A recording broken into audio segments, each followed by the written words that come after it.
Joint Chairs, let me go back a little bit because seems to be some concerns that have yet to be addressed fully by this committee, and this is in relation to the meeting that took place between Lucky South 99 and Chairman Altenco. The meeting that happened in the presence of the former Secretary Harry Roque.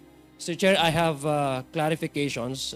Maybe go deeper into that and maybe go a bit in details, Mr. Chair, because I think personally I have some issues that I need personally to be clarified with.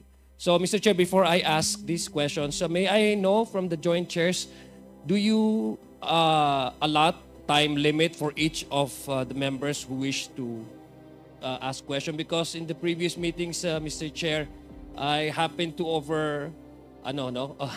Yes, still we have like 5 minutes, Congressman John. 5 minutes, then we can ask for an additional extension. As a matter of fact, we have just like a few representatives who wanted to ask questions, but most likely we will be extending it. Thank you. Depends on the question that you'll be asking. Go ahead.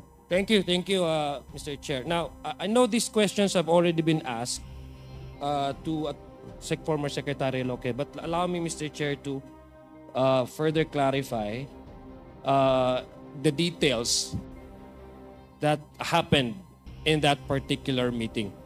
Mr. Chair, Attorney Roque, magandang umaga po.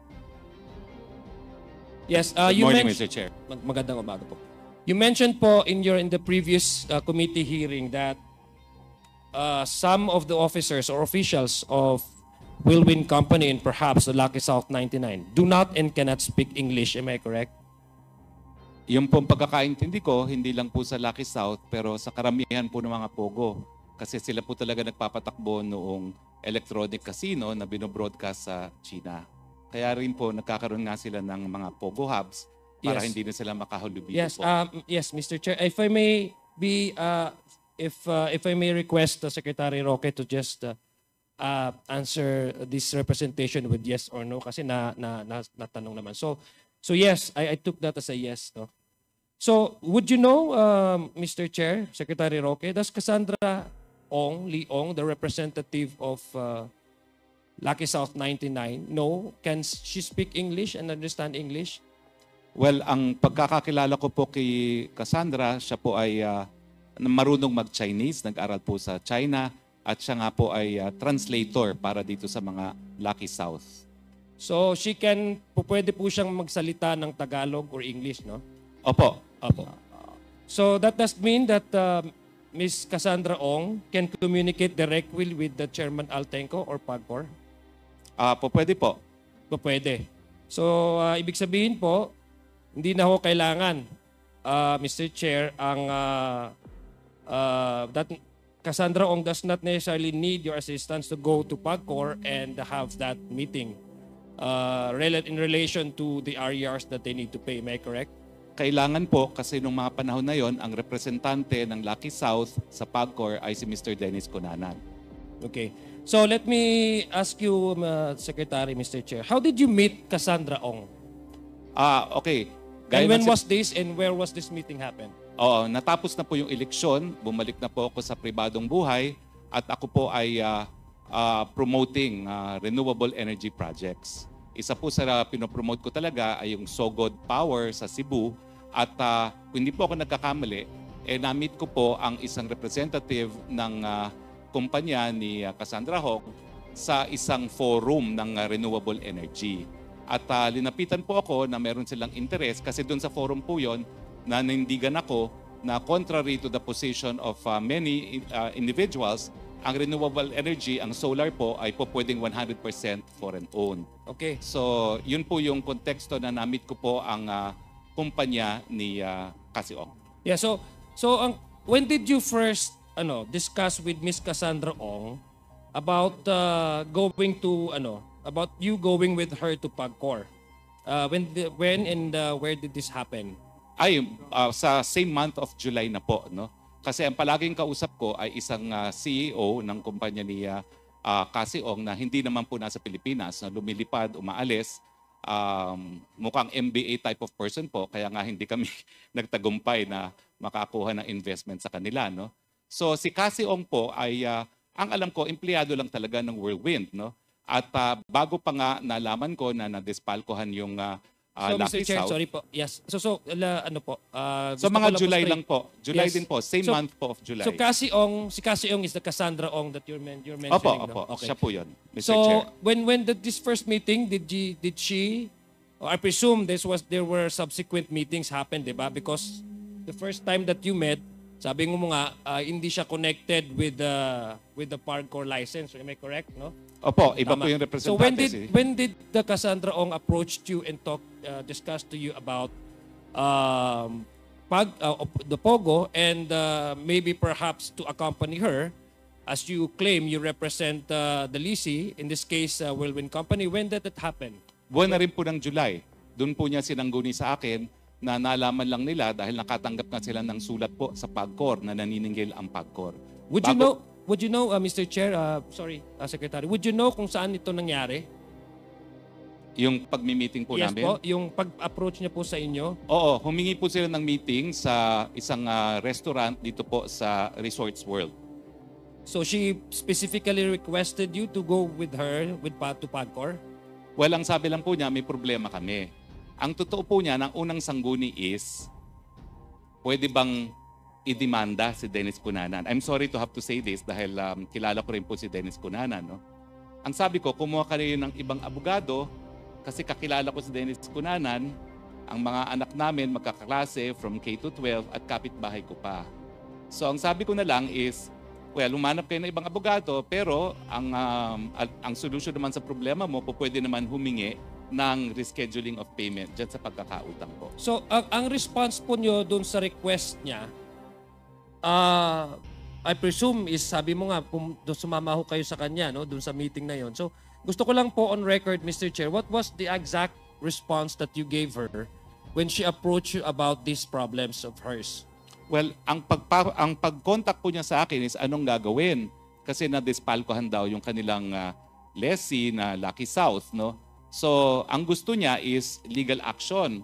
Ang sabi ko, hanap po kayo ng ibang abogado kasi kakilala ko po yung rinireklamo ninyo, no? At masama dahil kapitbahay ko pa. So, ang sabi ko, baka matutulungan ko naman kayo na magkaroon ng rescheduling of payment dahil pumapayag naman ng mga gobyerno sa rescheduling of payment. Lalo na kung hindi naman talaga consistently masama ang payment record. So at this time, when you met her and asked you, Mr. Chair, Secretary Roque, of these perhaps legal advices, were you already employed by Whirlwind Company? Hindi pa po. Kasi po, nag-iinganyo nga po ako sa kanila na mamuhunan po sa mga energy projects. So wala pa po kaming professional relationship. It was more of, I wanted them to invest in an energy project po. Okay. So fast forward po tayo na claim niyo naman po at na-narrate niyo na nga po na you confirmed that you were present during that meeting with Opo. Chairman Tenco, no? Opo. Yeah, okay. So sino pong tumawag? Who called Chairman Tenco or PAGCOR to arrange this meeting? Well, ang sekretarya ko po ang nag-arrange ng meeting matapos po na nalaman namin na ang pagre-reschedule ng payment is a board decision. So your secretary arranged this meeting when you were still not employed by Whirlwind Company? Well, by that time po, opo, parang accommodation ko lang po sa Whirlwind. At that time po, wala kaming professional relationship other than patuloy ko pong iniinganyo sila na mamuhunan doon sa energy project. So gusto ko lang pong malinawan dito, Mr. Chair, si Cassie Ong approach you, you do not have any legal or professional relationship with her and told you about her problems with Mr. Dennis Cunanan, and you were not employed at that time during this meeting by Whirlwind Company, and yet you extended the effort of contacting PAGCOR to set up that meeting. Am I correct? Tama po yun dahil nga po iniinganyo ko sila na mamuhunan sa proyekto. So parang that's a show of good faith po. Matanong ko lang po, bakit ho nyo nagawa yun? Dahil gusto ko po talagang magkaroon ng relasyon sa Whirlwind na sila po yung mamuhunan doon sa mga energy projects na pinupush ko. Okay. Would you confirm this, Chairman Tenko, that the meeting that took place among you was arranged or requested by the Secretary of Attorney Roque? Magandang umaga po, Congressman Adyong. Yes, on the week prior to July 26, the office of former Secretary Roque got in touch with my office, and they were requesting for a meeting if it was possible for former Secretary Roque to meet me. So you confirm. I confirm. Yeah, okay, sige. Congressman. Secretary, at the time of you and Cassandra's meeting with the Chairman Altenco, alam ko naman on record na sabi dito, but I just want you to confirm, how much was Lucky South's payables to PAGCOR? Well, ang pagkakaalala ko po ay $500,000 po. And would you know what these payables are for? Actually, hindi ko po alam kung ano talaga yung nature ng payment. Ang alam ko lang na dispalkuhan, di umano, yung kanilang kliyente na Lucky South, and may demand letter yung PAGCOR na magbayad. Okay, so so did you tell Cassandra Ong, since sobrang bait nyo naman, in-approach na po kayo, at tinulungan nyo po siyang magkaroon ng meeting with Chairman Tenko, this is even prior to your prior to the hiring ng as legal agent at legal representation ng Whirlwind. Nasabi niyo po ba how would you be able to, for the Lucky Strike to be able to settle these problems with PAGCOR, their problems with PAGCOR? Well, ang sabi ko po, pwede naman humingi nga ng rescheduling of payment. Pwede naman nabayaran ng gives yung pagkakautang at pumapayag naman po ang mga korporasyon dyan. So nasabi din yung po pa, Secretary Roque, that they need to pay these RERs to PAGCOR in order for them to renew their license? Well, yun nga po ang concern nila kasi nagulat sila na may pagkakautang sila at syempre, pag nagkaroon ng pagkakautang yung kanilang kliyente, pwedeng malagay sa alanganin yung kanilang lisensya. So how did, Mr. Chairs, how did Lucky South 99 respond to that advice of yours? Hindi po ako nagbigay ng advice sa Lucky South. Alam na po ni Cassie ang consequences para sa Lucky South kung hindi mababayaran yung utang kasi nag-demand letter po ang PAGCOR. Sinabi na ng PAGCOR na kinakailangan magbayad sila, otherwise magkakaroon ng consequences sa kanilang lisensya. Pero wala po akong communication dun sa Lucky South, so hindi ko po alam kung anong response ng Lucky South. Yes, okay. So, nagbayad din mo sila ultimately, no? Mr. Na-confirm po. I'm asking Chairman Tenko. Did they able to pay? Yes, they were able to pay, Okay. Congressman. Was there any payment scheme happen? Payment scheme? Yeah, payment scheme arrangement between PAGCOR and Lucky South 99? Actually, there was no payment scheme, Congressman Adyong. But on that same day of the meeting, they made a payment of $203,000 that showed that there was good faith on their end to settle. And then over time, I think matter of another 60 days, they were able to settle all their arrears with PAGCOR, Congressman Aguilar. July, so took them about 6 months to pay off all the balance. So we're looking at close to $300,000 that was paid over time. So there was no payment scheme, but there was already a payment that happened. Yes, at the Was the RERs paid in full or was it in trans? It was paid in tranches because on that day, I would like to on that day itself, while we were in a meeting, a payment of $203,000 was made. So the balance was paid over time up to January 2024 already. Mr. Chair, Secretary Roque, I'm sure you know the nature of why Cassie Ong requested your presence in that meeting. Am I correct? though she would not approach you if she wouldn't probably know that you have, you have some, at least your presence is really in need there. Kung sa ordinaryo na tao, hindi naman ho magsasama kung alam na walang impluwensya yung isasama sa opisina. Tama ho ba? So would you know, for example, did Cassandra Ong, I presume, told you about her problems with Mr. Cunanan? And ano po ba yung mga options na nasabi mo sa kanya apart from, say, for example, paying the amount that they need to pay to PAGCOR? Yung idea po na mag-arrange ng rescheduling para sa mga pagkakautang ay nanggaling sa akin. Dahil ang tanong nga nila is, anong gagawin namin? Nadispalkohan kami, pwede bang idemanda itong Dennis Cunanan? Ang sabi ko, humarap kayo ng ibang abogado, hindi ko pwedeng idemanda yan dahil kakilala ko yan. Pero ang alam ko, pwede namang ayusin yan sa pamamagitan nga na paghihingi po ng rescheduling of payment. So nanggaling po yung initiative ng rescheduling of payment sa akin na. At kampante naman po ako na papayag naman po ang PAGCOR basta nga lang merong show of good faith, no, na meron talagang intent to pay at ma-explain lang kung bakit sila na-delay sa pagbabayad dahil bago naman sila na-dispalkohan, wala naman silang problema po sa pagbabayad sa PAGCOR. Okay. Mr. Chair, at Secretary Roque, you confirmed the Attorney Fernandez testimony earlier in the previous meeting that you made the follow-ups with PAGCOR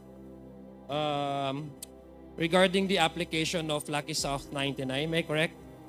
3 beses po, 2 by text, 1 by telephone call, pero yung telephone call ko po, hindi follow-up. It is only a matter of information na nakahanap na ang Lucky South ng abogado para gumawa ng MPTT na requirement po. Thank you po. Thank you. Sorry po, Secretary. I'm just wondering po, who requested you to make these follow-ups? Request po ako ni Cassie Ong kasi ang sabi po niyan, hindi raw niya makontak si Attorney Jessa. No? At totoo naman po, doon sa mga tawag ko, talagang busy-busy si Attorney Jessa. So once po, para tanungin ko kung ano yung kulang pang mga documentation, kasi nga po, request ako ni Cassie na hindi raw niya makontak. So sabi ko, let's see kung makokontak ko naman, baka timing lang yan. So you're doing this, hired na po kayo as a lawyer of Whirlwind Company? Opo, nagsimula na po yung kaso kasi 2 weeks after the meeting on July 26, hinire na po niya kami para dun sa ejectment case at ang first task nga po namin is ma-prevent yung execution na inisyu ng Regional Trial Court ng Angeles. So alam niyo po Mr. Chair, John Chair, Secretary, that these follow-ups are by nature the lacking documents of Lucky South 99 that they need to comply with PAGCOR. This is directly in relation with their application. Apart from paying the RERs, their application as well for a license nung sa newly amended guidelines ng Secretary. So you would know, for example, of the nature of these follow-ups that it pertains also for their application for the IGL license. Am I correct? Tama po yan kasi ang pinag-aawayan nga po yung possession dun sa lugar na ginagamit for POGO. So concern po si Cassie as the lessor of Lucky South na kung mawawala naman sila dun sa posisyon, wala na rin silang kontrata dun sa POGO kasi nga po sila yung pinapaalis dun sa possession sa premises na ginagamit para sa POGO po. So after, yes po. That will be your last question, Congressman Am I be Adjong. allowed to continue, Mr. Chair? Or So, what is the pleasure of the members? I will yield my time to Congressman Adjong. Okay, there's a yielding of his time. So, we'll be allowing Congressman Adjong to... sa bagay ko naman ang kasunod si Kit Flores. Thank you. Thank you. So, the Chair would like to acknowledge the presence of Congresswoman Lorna C. Silverio. You can proceed for another 5 minutes. thank you, Mr. Chair. So after learning about this lacking of documents in the application of Lucky South 99 PAGCOR, sino po ba ang whom do you report this, Secretary? May mga documents ka ba na pinapresent sa kanila that may probably help them to comply ultimately with the request appeal for a license after you have follow up with the PAGCOR and you learned about these lacking documents? To whom do you report this po? Well, Mr. Chair, Since you are according to you a lawyer of Wilwin Company. Mr. Chair, pinadalan po ako ng listahan ng requirements ni Attorney Jessa at yung Viber mismo sa akin ni Attorney Jessa, pinorward ko lang po kay Cassie Ong. So have you told or advised Cassandra Ong that Lucky South 99 must also comply? Pinorward ko lang po yung text as is mismo ni Attorney Jessa because those were the lacking documents, no? So hindi lang tayo maging abogado as an ordinary person. When you extend something to a person, especially if you know that this is of legal consequence, agree ho kayo doon. Na kasi tinutulungan nyo, kasi you would not help anybody if you don't agree from the very start of the, say for example, of the request or the application. Would that be correct?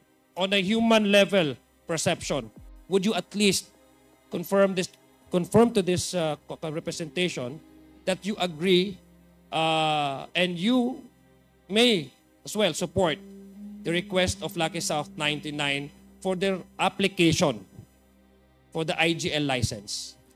Hindi naman po. Ganito po kasi yan. Yung pumasok kami sa ejectment, may desisyon na, meron ng writ of execution na papaalisin sila. So ang aking tanong, lalaban pa ba tayo sa ejectment dahil ang issue dyan is, meron ka pa bang kliyente na uupa in the first place? Kung wala nang uupa sa'yo, bakit ka palalaban doon sa ejectment? At in fact, ngayon po, yan ang problema ng Whirlwind, no? Na kapag natalo sila sa possession, bibigay na namin yung problema sa Pogo doon sa may-ari. So importanteng malaman din po para malaman ko anong strategy na gagawin namin, no? Kung magkakaroon pa sila ng parokyano doon sa paupahan nila. Dahil ulitin ko po ha, nung kinuha nila ako, mayroon ng writ of execution. So actually, sabi ko, this is actually a 60-40 na matatalo na tayo, no? Na ang aasahan na lang natin mapiprevent natin yung execution. Pero dahil talo na sila at meron ng writ of execution, ang tanong din is it worth it to fight kung wala ka rin namang kliyente at hindi rin mabibigyan ng lisensya? So pwede ka na mag-surrender kung ganun po.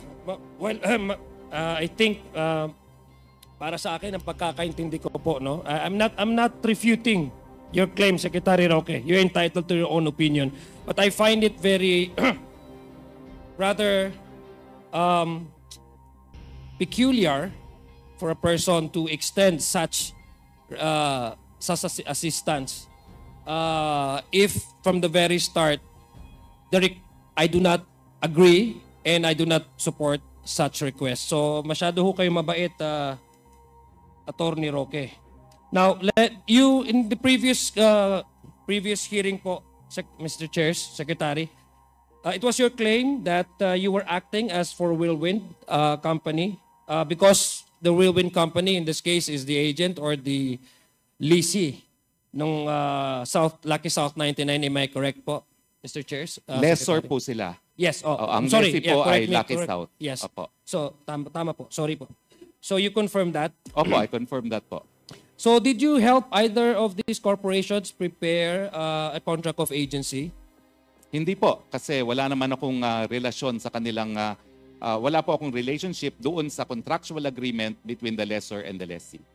So if there's no proof that there is a contract of agency, being you as the lawyer, I presume that you are well knowledgeable about law, and as a lawyer to Whirlwind, you would probably ask Whirlwind Company if there is a contract of agency that signed or took place between these two agencies. Would that be rather peculiar for you not to, at least to review if this kind of a relationship between these two entities, considering that you went extended your effort beyond what your call of duty because you have sorry po, you have, gusto ko lang po maintindihan.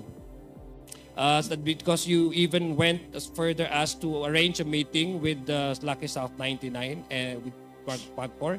Hindi ho niyo ba hiningi or have you in instance ask for a clear proof and evidence of an contract of agency? Well, nung punto pong yon, ang alam ko sila ang lessee ng mga cruise. So nakita ko po yung lease contract. Now, sinabi rin nila na nagpapaupa sila dyan nga naman in turn sa Lucky South. So nakita ko rin po yung kontrata nila between Whirlwind and Lucky South. So meron po talagang lease contract in turn between Whirlwind and Lucky South. Yun po ang nakita ko. Secretary Roque, in the previous meeting or hearing, and this has been affirmed by you, validated by you, that you were, number one, you were nga an agent, lawyer for Whirlwind Company, no? So whenever you represent... I was an agent. I was a lawyer sorry, yes, for Whirlwind. correct me. I'm wrong. I was wrong about that. You're a lawyer of Whirlwind Company. And whenever you represent Whirlwind Company in relation to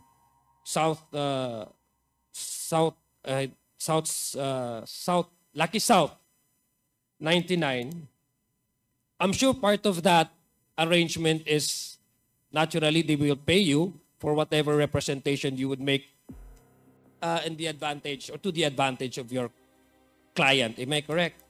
Well, hinire po nila ako para sa kaso. So, I do not have a general retainers with them. I have a specific agreement to handle the ejectment case, no? Which started in the RTC of Angeles, and then we elevated the case to the Court of Appeals. So you never asked by Whirlwind Company to do extra services to their client because according to you, you're limited to that particular case?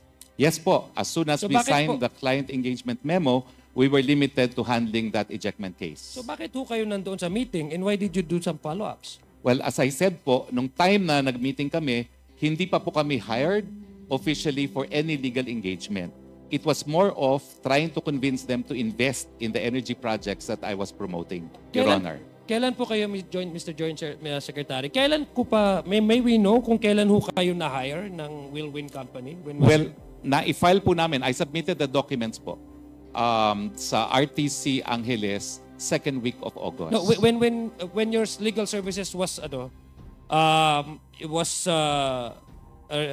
when legal services started with the Whirlwind Company, would you know what specific date was this? Well, there is a specific date, but I think it is 1 week before we filed the motion in the RTC of Angeles.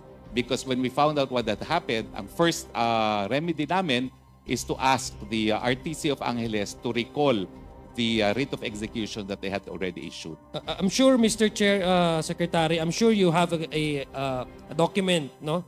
Official document that you are sabi mo nga, you contest the question of Congressman Flores and Congresswoman Beatrix in the previous, kasi there was no client attorney relationship between you and Lucky South 99. So I presume, following that logic of yours and your explanation, you would probably have a document that would testify that you were hired by Whirlwind Company. Would you be so kind enough as to give us a copy of that?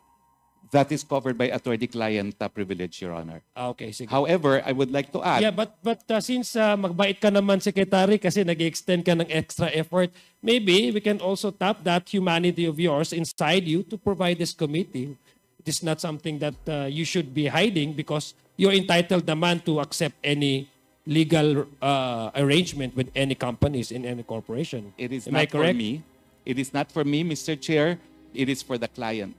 But as far as the attorney-client privilege is concerned, that's sacrosanct po in the legal profession.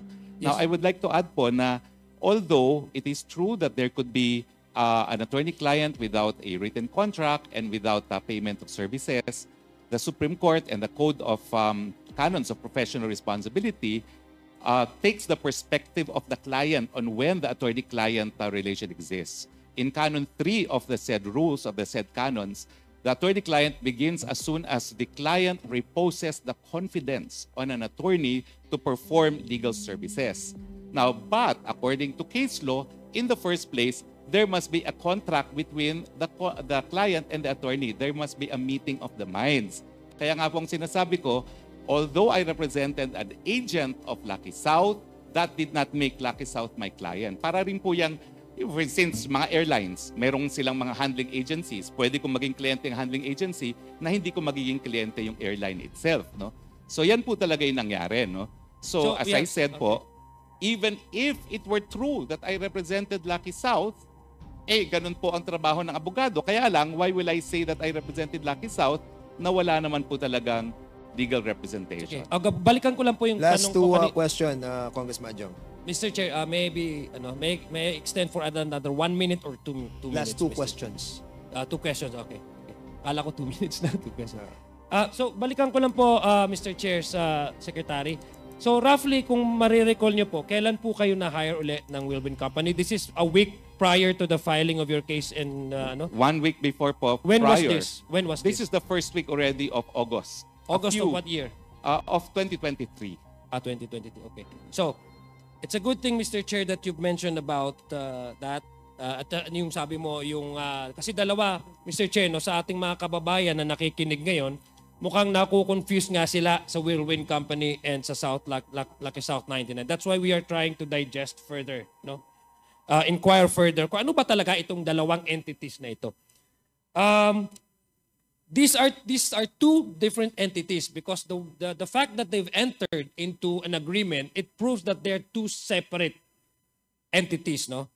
So I have here, Mr. Chair, and I would like to cite itong lease agreement between, and by the way, may I ask Secretary Roque, maybe Chairman Tenko, would you know in that meeting who represented whom?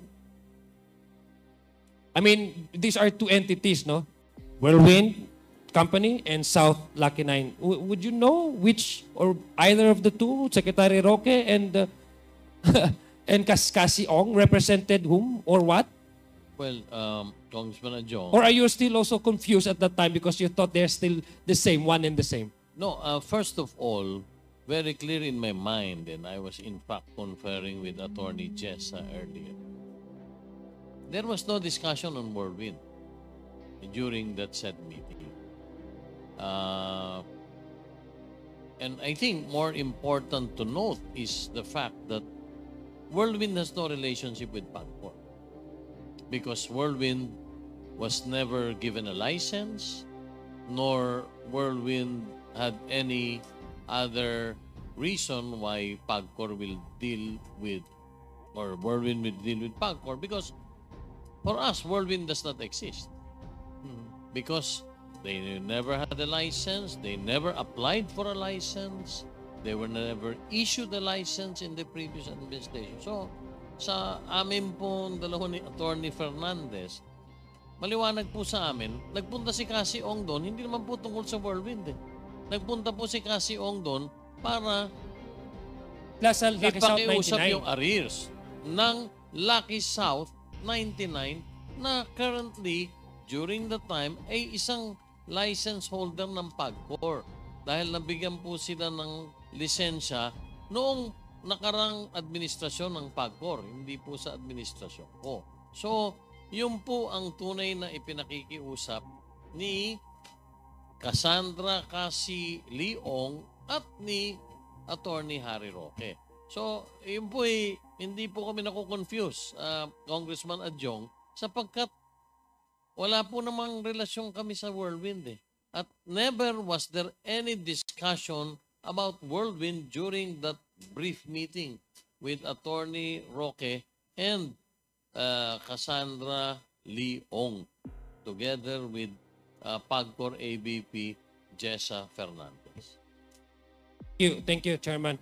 Secretary Roque, what is your take on that? Kasi mukhang klaro naman ata kay Secretary Tenko that you were there in that meeting and you were with Cassie Ong, who apparently was connected. I guess she's still connected with Lucky South 99. How can you convince us that there has nothing to do, your presence there has nothing to do with Lucky South 99, Mr. Chair? That you were there simply because you are representing Whirlwind Company whose legal services that you have signed with this company is purely limited to the case that you have filed prior to your being hired by this company. So doon lang ako nagka-confuse. I'll give you, Mr. Chair, I'll give you time, Mr. Chair, to respond to that. Yes, Secretary maraming Roque. salamat, Mr. Chair. Nandun po si Cassandra Ong bilang ahente ng Lucky South. Pero gaya ng sinasabi ko, yung pagiging ahente niya does not make her a shareholder or an officer of Lucky South. And since I represented an agent, ang ibig sabihin po, ang kliyente ko yung ahente. Wala pong pagkakaiba yan, for instance, dun sa mga ground handler sa airport. Pwede kong maging kliyente yung ground handler, for instance, yung MIA Score. Pero hindi ibig sabihin nyo na palibasa nagbibigay ng serbisyo ang MIA Score sa Cathay, kliyente ko yung Cathay. So I rendered service to an agent of Lucky South, and obviously she was there to make sure that the interests of their principal would be protected dahil nga na-dispalpohan siya. So the answer is, Cassie Ong was there as an agent. And in fact, in the rules of PAGCOR, kinakailangan magkaroon sila ng representative, an agent who will represent the different licenses with PAGCOR. And it is not a requirement that the agent becomes a shareholder or an officer. Okay. In fact, after that meeting was when Sandra Ong became a representative of Lucky Star. And if the good chairman will recall, kasi sabi ko, naalala ko, sabi niya, naku yan, Dennis Cunanan, palitan niyo yan. Hindi mabuting tao yan. No? Palitan mo na yan. At after that meeting, naging representative po si Cassie Ong ng Lucky South. But during the meeting po, on record na representative was still Dennis Cunanan, which Mr. Cunanan disputed the last time. Sabi niya a month before, hindi na raw siya ang representative. Pero sa officially in the records of PAGCOR, I am 100% sure po, as of the date that we met, it was still Dennis Cunanan. Kaya nga po kinakailangang tulungan si Sandra Ong kasi pwedeng hindi siya pansinin eh. Dahil bakit ka papansinin ng PAGCOR, hindi ka naman representative ng licensee nila. Yun lang po, Mr. Chair. Thank you, Mr. Chair. And this happened despite the fact that you were hired by Wilwin Company, not on any way connected with Lucky South 99. Mr. Opo. Chair, yes, no, that is a manifestation. I do not require any response to that, Secretary po. Mr. Chair, I have here the agreement, lease agreement between Wilwin Company, the lessor, and the lessee, in this case, Lucky South 99 Outsourcing Incorporated. This was signed, and the fictivity of the term of the lease commenced on November 5, 2019 up to November 4, 2022. Now, the representative of Wilwin Company, meaning the lessor, was, I don't know if she's still connected with the Wilwin Company, Miss Stephanie B. Mascareñas. And the lessee, in this case, Lucky South 99 Outsourcing Incorporated, is Miss Catherine Cassandra L. Ong. So this is the same person, an individual, na nandoon po sa meeting nung nangyari po yung pag-uusap na yon with PAGCOR Chairman Altenco. Now, what is peculiar, Mr. Chair, is prior to the expiration, the term of the lease, which is November 4, 2022, and this is the first, there was a subsequent lease that took place. No? Same two parties, Wilwin Corporation and Lucky South 99 Outsourcing Incorporated, and the lease agreement, the term of the lease, will commence on January 1, 2021 up to January 1, 2024. So ibig sabihin po, Mr. Chair, nag-overlap, hindi pa po sila nag-expire ang term of, nag-lease uli sila. Ganun ho sila ka-confident sa bawat isa. Yung trust and confidence is too high that even prior to the expiration of their lease, they already signed a subsequent lease agreement again. What is so peculiar and so maybe perhaps that attracts this committee's attention is that Miss Catherine Cassandra L. Ong, who represented Lucky South 99 in the first lease agreement contract, is now representing Whirlwind Corporation. And Miss, the one that signed this contract represented Lucky South 99 Outsourcing Incorporated is now, this time, Miss Ronilyn Baterna. So makikita nyo po, kaya po kami nako-confuse that these are two entities, corporations, and yet the person running these companies are one and the same. So andito po, Mr. Chair, nung unang list, Cassandra Ong, sa lessor, Whirlwind Company, Stefan Mascareñas, Whirlwind Company, sa lessor siya, Catherine Cassandra Ong, Lisi, Lucky South 99, tapos sa pangalawang kontrata, nagpalit. Si Miss Sandra Ong naman ngayon ang lessor. At ang Lisi is Miss Ronilyn Baterna, Mr. Chair. And also, it is quite, parang nakaka-striking din yung isa sa mga, sa dokumentong ito, that this was signed by the same lawyer, Attorney Maria Gracia Dioco. Same po. Same ang nag-notarize po ng dokumentong ito. So, ibig sabihin, sa mga ating mga nanonood po, klaro na po na tama, dalawang company ito, dalawang kumpanya, pero run by the same person. I'd like to ask Secretary Roque, did you do your due diligence in finding out that Miss Cassandra Ong used to be, or in this case, siya ang magiging lessor ng Whirlwind Company at hindi ng Lucky South, which you claimed trying to distance yourself from that company na palang allergic kayo sa Lucky South 99. Did you do your diligence? And I think, Mr. Chair, no, with all your services to this nation, Secretary Roque, paniwala po ako na isa ho kayo sa magaling na abogado. At hanggang ngayon po, mataas po respeto ko ho sa inyo. Pero basic lang po, no? Rudimentary. I think this is being taught in law school. You have to do your due diligence before accepting any client. Have you at least asked Miss Cassandra Ong, were you in any way connected with Whirlwind Company or Lucky Strike 99? Hindi niyo ho yun tinanong. Mr. Chair, ang kaso po kung saan kami kinuha ay ejectment case. So ang tanging dapat na tignan kong kontrata ay yung upa, yung kontrata ng pag-uupa sa panig po ng Cruz family at sa panig po ng Whirlwind. So I cannot go beyond that po kasi ang kasuhan lang, ejectment between the Cruz and Whirlwind.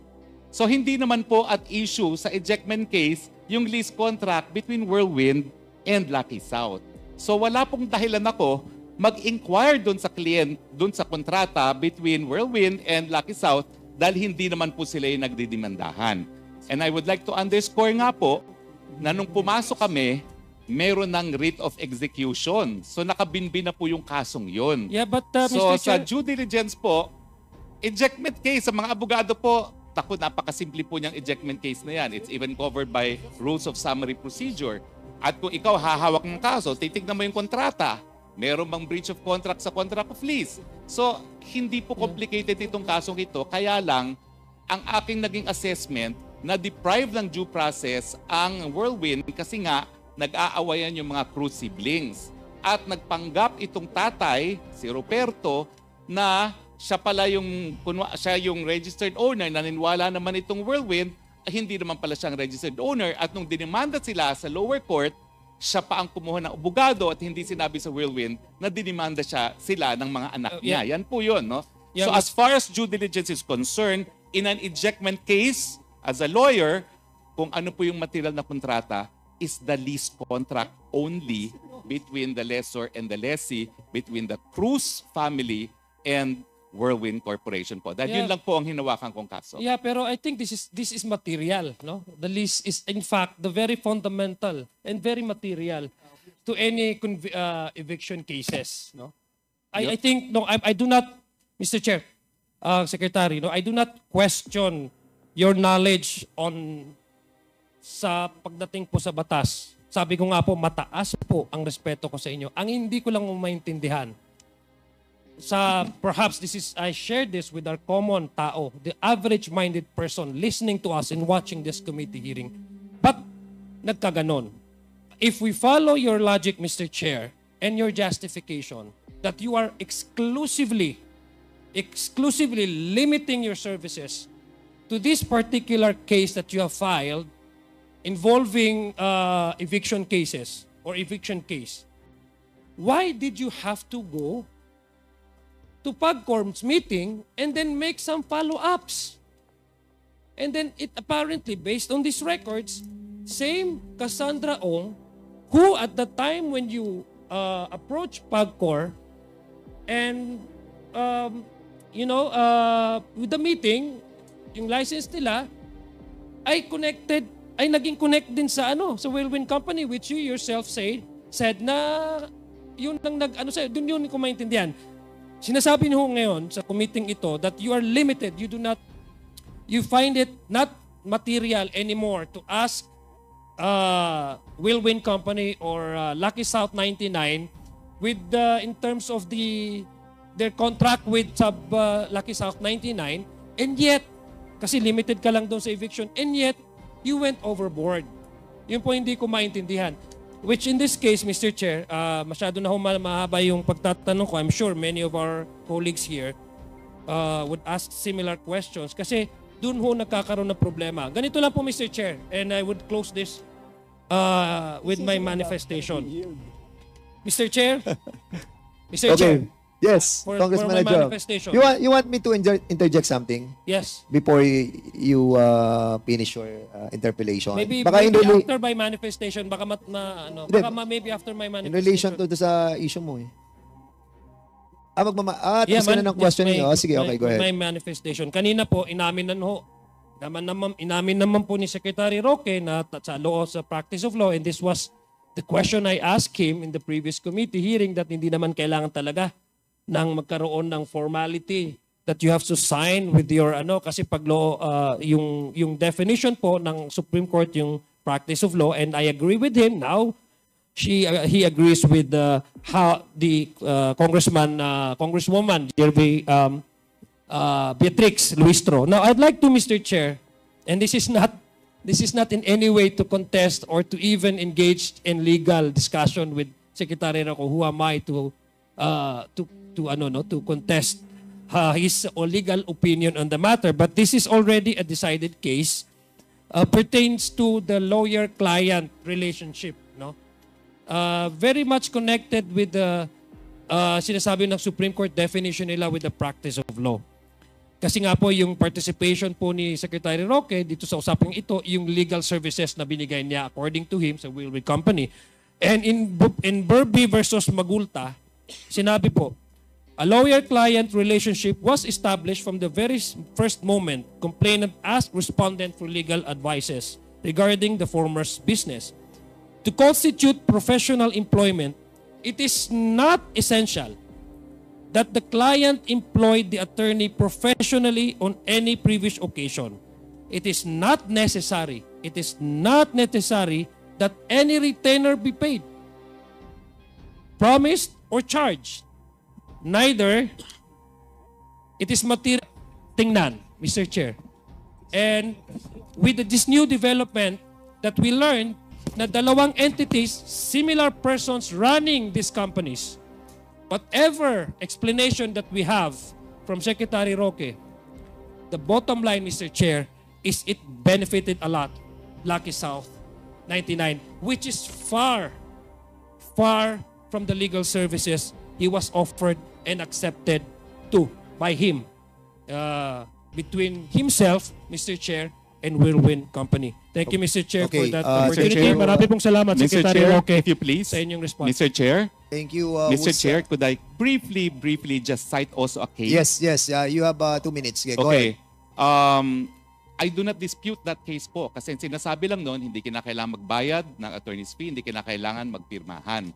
Pero Mr. Chair, that itong was not kasi a question. ito, That was the manifestation. Wait. Mr. Chairman, point of order. Point of order, Mr. Apo. Chair. Point of order, Chairman, Mr. Chair. point of Apo, order. With all due respect, attorney, Mr. Chair, this is a common knowledge that Attorney Harry Roque worked as the spokesperson for former President Rodrigo Roa Duterte. Does our resource speaker confirm this? Yes, Madam Chair. Mr. Chair. And Mr. Chair, can we please direct the resource speaker to describe ano po ba ang trabaho ng isang resource speaker ng presidente? As spokesperson, I was addressing the Malacanang Press Corps 3 times a week. I was preparing press releases on behalf of the President, and I was answering queries from the media on behalf of the President. And will the resource speaker agree if I would say that a spokesperson position is a position of trust and confidence? Yes, Mr. Chair. And by position of trust and confidence, it means that the President is giving you his full trust and confidence in all matters that might be within or even relevant to the discharge of your function as presidential spokesperson. Does the resource speaker agree? Mr. Chairman, subject to regular consultations with the President. And for the information of the committee, by the position of trust and confidence, it means that the moment the President lost the trust and confidence to the person, he can anytime terminate this official.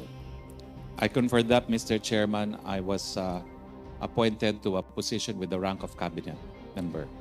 I understand as well that Attorney Roque is one of the seasoned lawyers, as a matter of fact, internationally. Can you please enlighten us on your background as a lawyer? I have been teaching international law in UP as well as in American University and National University of Singapore, total of more than 20 years already until now. And I was past president of the Asian Society of International Law. I'm also a member of the List Council of the International Criminal Court. And having earned that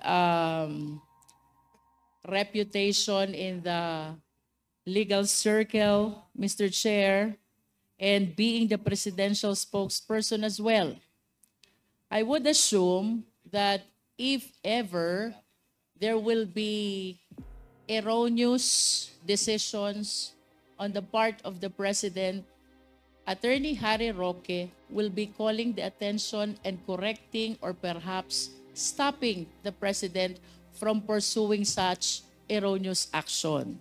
Will the resource speaker agree to this? I do not think I had that function. I could only speak for the President. I could not actually countermand him. I could not correct him. He is my principal.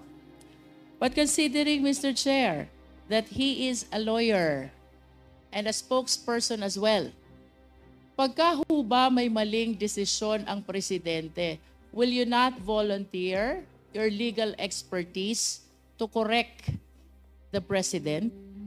Unless I am asked for my opinion, Mr. Chair, I will not volunteer, Your Honor.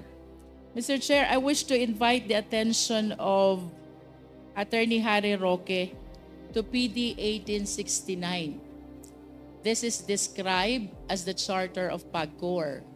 And as a matter of fact, it defines what illegal gambling is. I also wish to invite his attention to Republic Act number 9487, which extends the franchise of PAGCOR to another 25 years. Again, it defines what illegal gambling is. Ultimately, Mr. Chair, I wish to invite the attention of Attorney Roque to Executive Order number 13. And I wish to state for the record, Mr. Chair, that for the very first time, the term online gaming was mentioned in Executive Order number 13.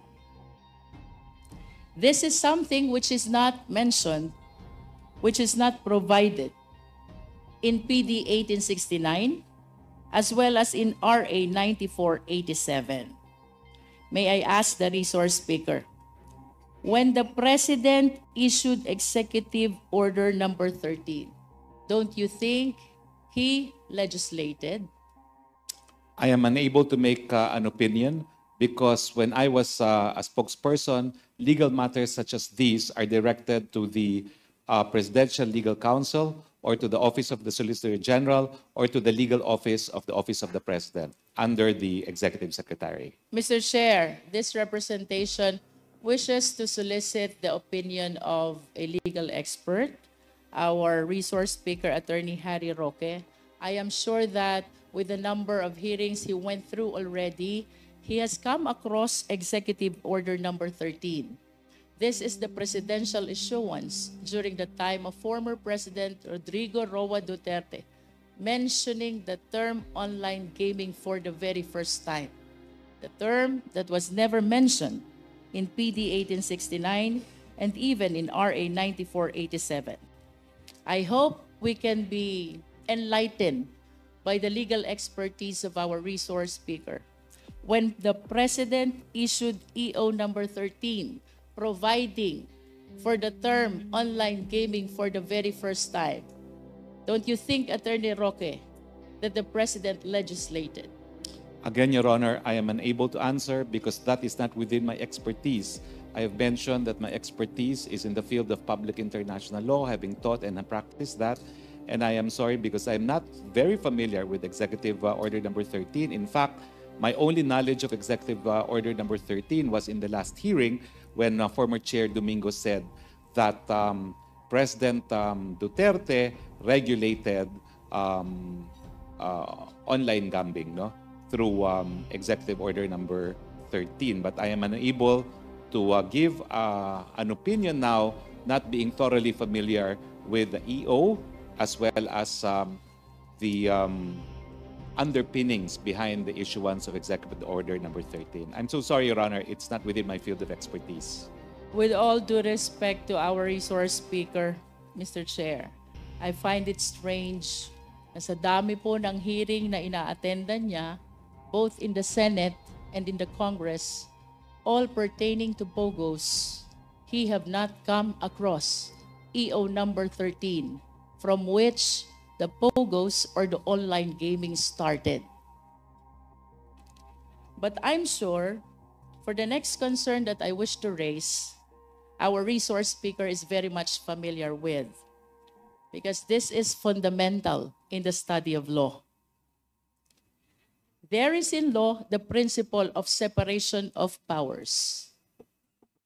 And I wish to share the case of Belgica versus Ochoa, GR number 208566, November 19, 2013, on the constitutionality of the Priority Development Assistance Fund. For the information of the Filipino people, I wish to read. The principle of separation of powers refers to the constitutional demarcation of the three fundamental powers of the government.